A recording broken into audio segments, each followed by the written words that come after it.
Yeah, hello guys. Now we will go for the first objective. It's about the five types of audit tests, yeah, to determine whether the financial statement are fairly stated or not. Okay, so yeah, this is 1 plus 4. Okay, first, you will know about you already know about the test for the risk assessment procedure, yeah. If you still remember, yeah, this comes from the chapter 9, chapter 9 here.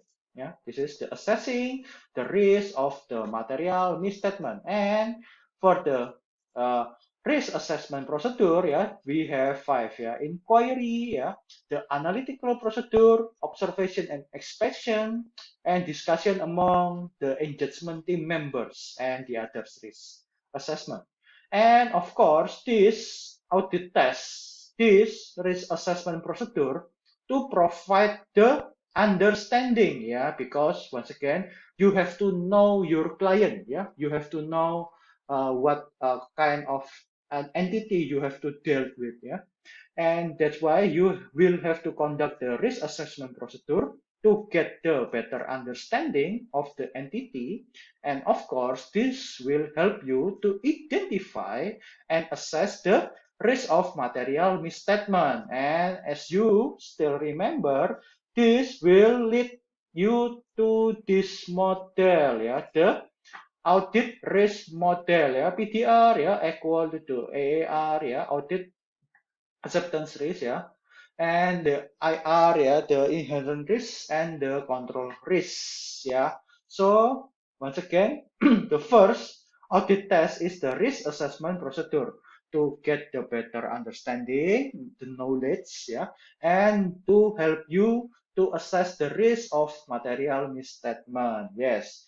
And from the risk assessment procedure, yeah, auditor use the result of risk assessment procedure, yeah, the result determine determine the type and amount of further audit procedures, yeah, necessary to form an opinion, yeah, of the fairness of the financial statement. So risk assessment procedure to get the type and amount of further audit procedure. And further audit procedure include TOC, test of control, STOT, substantive test of transaction, AP, substantive test analytical procedure, yeah, or SAP, yeah, TDP, test of detail of balance. This 1 plus 4.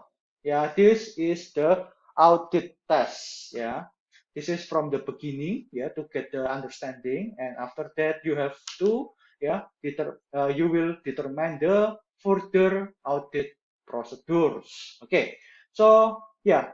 So in here, further audit procedure and the audit risk model are shown in here. Yeah, as you can see, yeah, before you already determine this from the risk assessment procedure. You know the most likely, yeah, the EAR, the IR, the CR, and PTR. And from here, you will determine the further audit procedure, what type, yeah, and the amount. And the further audit procedure, there are four tests of control, yeah. In here, test of control will help you to, get the better assessment for control risk. And after that, the substantive test of the transaction, yeah, so we test the transaction that happen in the company, in the entity. In here, you will get the better assessment for the control risk, yeah, because, yeah, the transaction goes from the procedure, yeah, the control, yeah, from the entity. You will know whether it is effective or not, yeah, the process of the transaction. And you will get to determine the PDR also, because you test the transactions, yeah, so you will know about the PDR. Okay, remember, yeah, the PDR is the risk that audit evidence will fail to detect the misstatement, yeah, that exceed the tolerable amount. Yeah. So yeah, so in here, yeah, the audit risk model and the Firstly, the risk assessment procedure. You will get the image of the audit risk model. After that, you will conduct the further audit procedure, conduct the test of control, help you to get the better assessment for the control risk. Substantive test of transaction help you for the control risk and the PTR.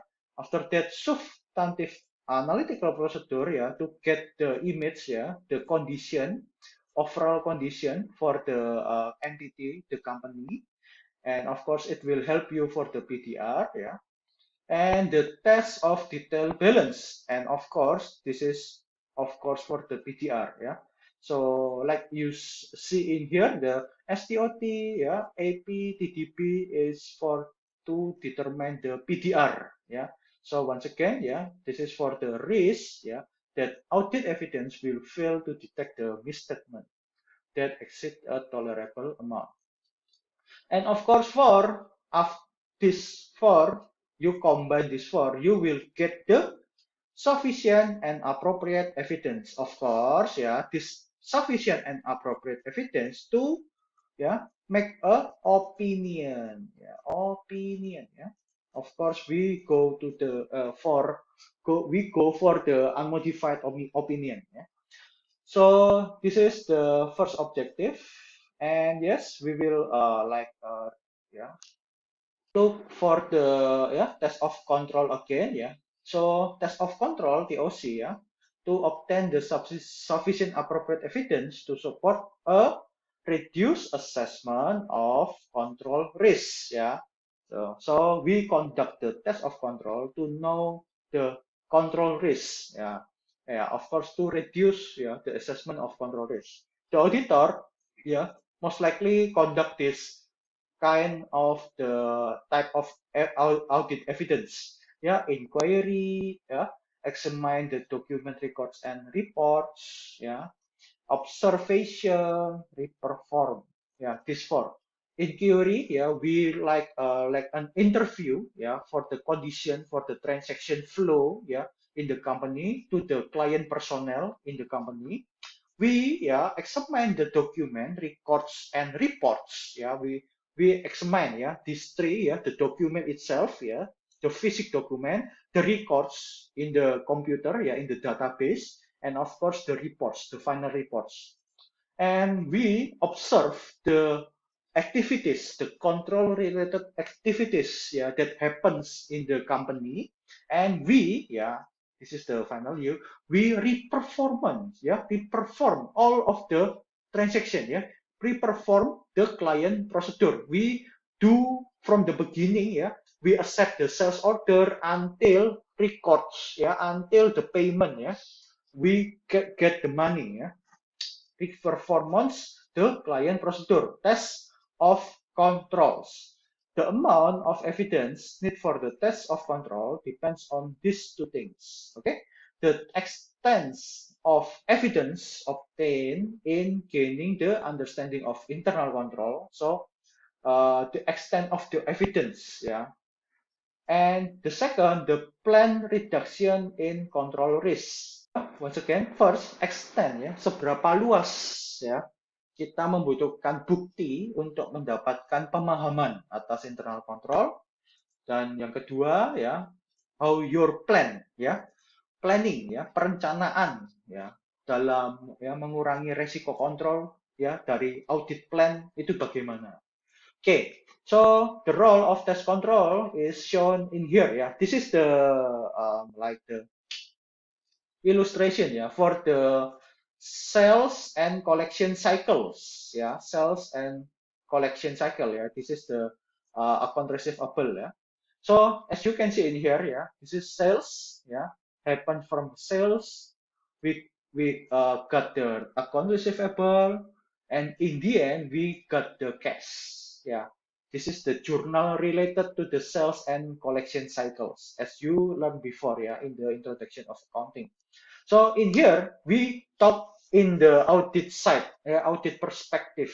From the sales, in here, the transaction of sales first, in here, the beginning of the transaction, we can test, we can know whether this is or maybe fraud, yeah, we conduct the TOC, yeah, we conduct the audit test, TOC, and we conduct the STOT, yeah.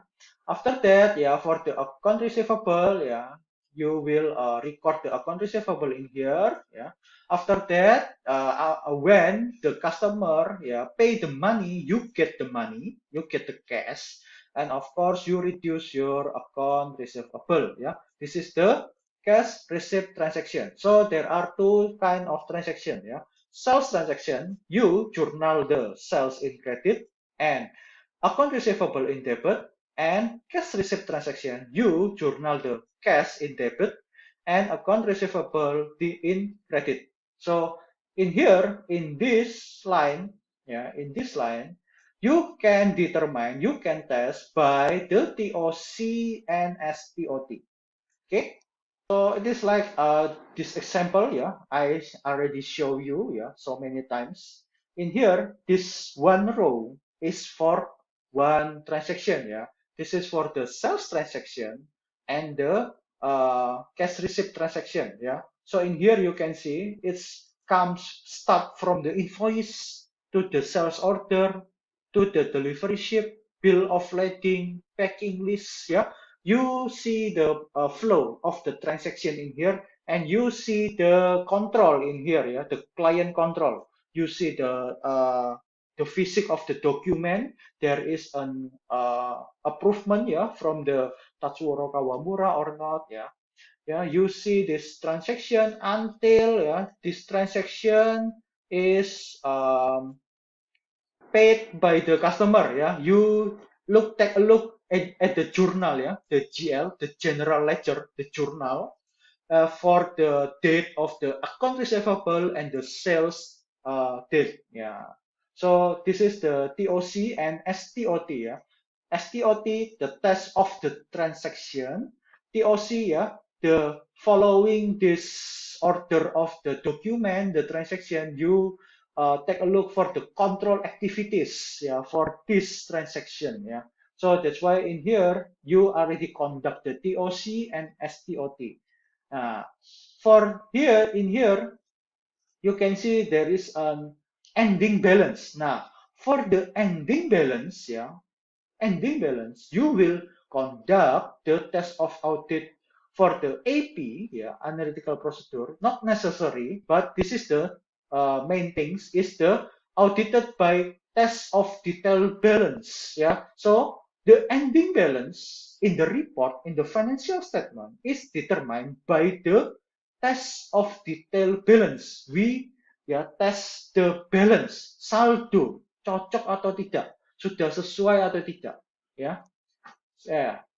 And yes, for the sales transaction, yeah, you can also conduct the analytical procedure, yeah. And for the ending balance, you conduct the analytical procedure and TDB. So, like I said before in the chapter before, AP, you can conduct AP for every process of audit in the beginning, in the process, and in the end of the balance. Yeah, you can conduct the AP. Yeah. Okay, so in here you can see for this one cycles, sales and collection cycles, yeah, there are TOC, STOT, yeah, AP, TDB to get the evidence, yeah, sufficient and appropriate evidence. Okay, this is like the key control of the TOC, yeah, and this is the definition of the STOT, yeah, determined for the 6 transaction related audit objective, yeah, the assertion. We will discuss it further in the next objective. And yeah, this is the role of the analytical procedure to indicate the possible misstatement in the financial statement. That's why they have in every process, yeah, the beginning, yeah, in the process and the ending. Yeah, and provide the substantive evidence. And of course, the test of detail balance is the primary emphasis, penekanan utama for the test of balance, test atas saldo pada neraca, of the on the balance sheet. Yes, and for the summary, we will go for the second objective. Okay, see you in the next video.